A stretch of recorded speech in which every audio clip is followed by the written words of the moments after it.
we all know that there's a struggle in the home as a single parent. But having a single parent and having a mental illness, wow, what can I say?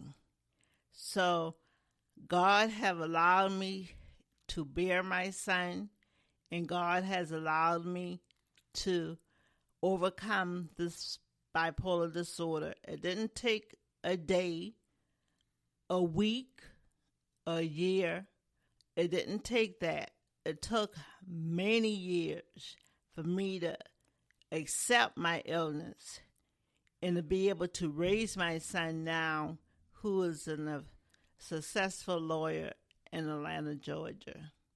As you were talking, I was just listening to you, and I kept hearing your faith push through. How much did you rely on your faith to help see you through the challenge of your mental illness?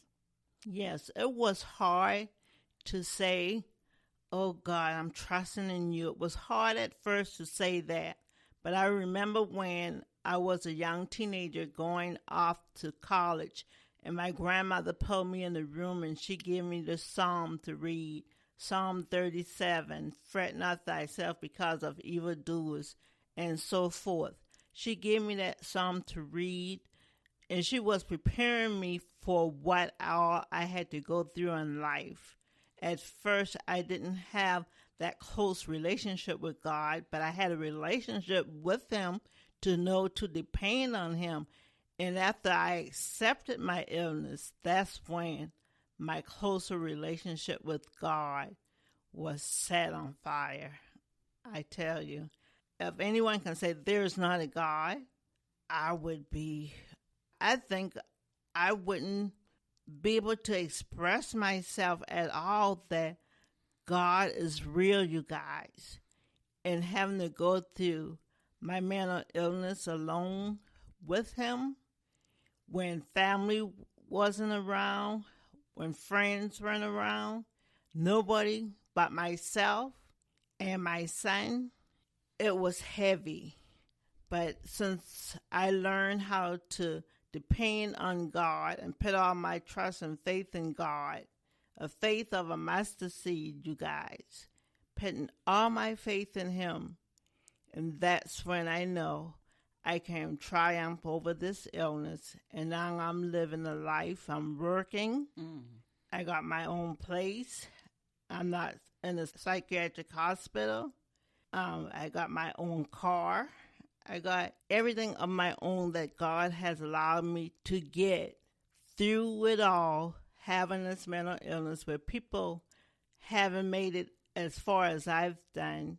And still here, I could have been dead, murdered in the places that I had to go through, triumphing, trying to find myself, to realize and to accept the illness.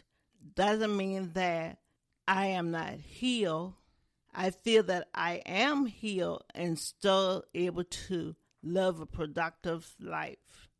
I'm living a prosperous life with my illness, and it's all due to God. So, Joan, I was listening so intently. You know, what you were saying was just so powerful.